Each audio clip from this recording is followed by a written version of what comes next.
Hello, Raw Mithril here once again, getting back to Nezumiman. So, 4 down, 4 to go, and our next contestant seems to be a bit confused. A kangaroo, whose name means rabbit, and he's hanging out with a bunch of mice. Yeah. Time for Usagi. Not only that, but he's a complete and total spaz. I love that animation. So we have these monkeys here that fire off bananas as boomerangs. The bananas themselves, while held still, kinda act like Sniper Joe's shield. So that's something to watch for. We also have these spiders, and as best I can figure out, they just hang there. They don't actually do anything to actively hurt you, but they do tend to be right in the way. And more tuna. Here we have these squirrels, and they can intercept your shots and throw them back. You have to counterattack to get rid of them.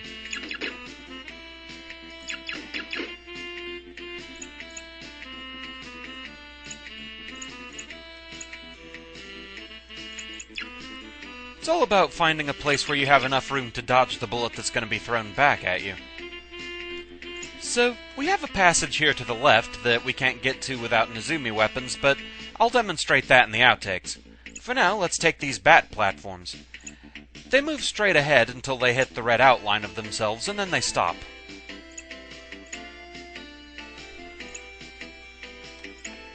However, we're not moving forward just yet. A little careful maneuvering, and S-Tank. Now we can move forward. You have to be careful with all the enemies along this area. They're all too happy to knock you off the platforms and into the death spikes waiting below. So these flowers, once you shoot them, they freeze and shoot their petals at you. So be ready to dodge that. Especially in close quarters like that.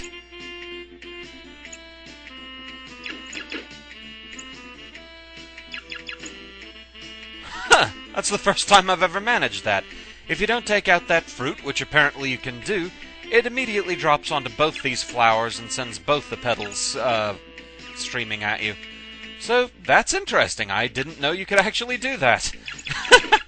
Mid-recording discovery. Awesome.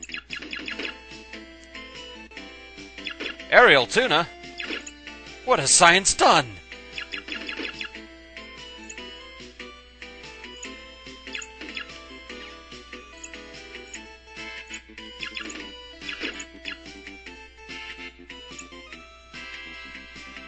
And so, already that's the end of the stage. It's time to deal with Usagi. His weapon of choice, the Pashiri gun. Yeah, this gets stranger and stranger. He's basically a modified Snake Man. What you have to do in this fight is lure him into a pattern like this. After he throws 2 of the little mini mice, he'll jump twice, both times trying to land in your location. If you can get him started into a pattern, he's pretty easy to deal with. The trick is getting him started into that pattern. It can be very easy to lose track of it. But overall, Usagi really isn't too bad. Case in point, no outtakes? Anyway, we get the Pashiri gun. And some lovely flowing blonde hair. So, yeah, this is a bit of a poser. I don't have any outtakes. I do have a couple of strange proof-of-concept things to show, but, yeah, I figured I'd lose track of Usagi at least once, but I didn't. Anyway, enjoy the proof-of-concept.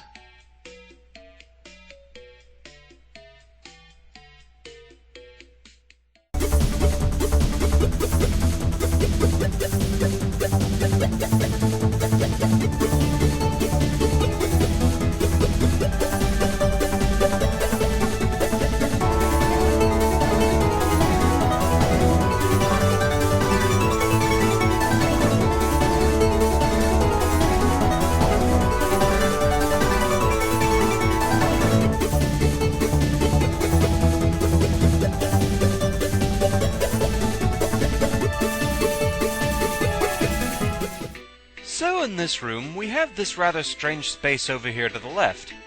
And you can actually get in there if you're using Nezumi weapons, specifically the Ice Lance. Just one of these and you can get in here and get an extra life. Yay! One rather silly thing in this stage that I wanted to show. Just have to get up here. For reference, this is the second flower in the stage.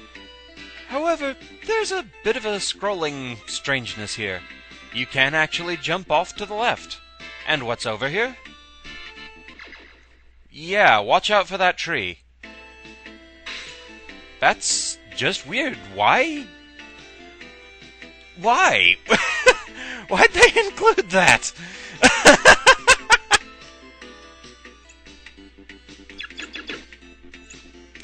Now, if nothing else, I can actually use this secondary recording run as another proof of concept.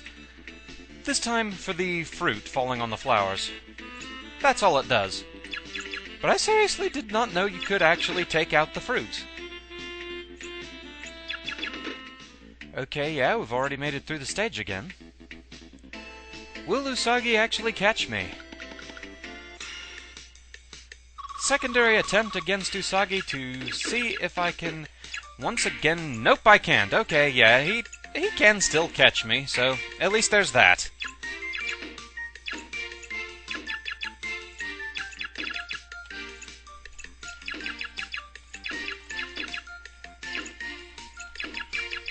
And yeah, this does kind of prove my point that if he does catch you, it can be a little tricky to actually get him into the pattern from that point.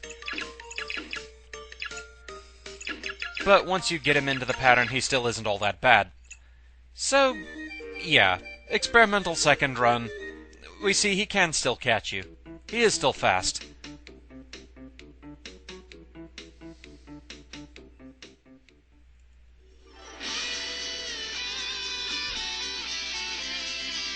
So, yeah, this is a strange case. When I manage to beat a stage as quickly as I did this one, I always try at least a secondary run to see if I just got lucky.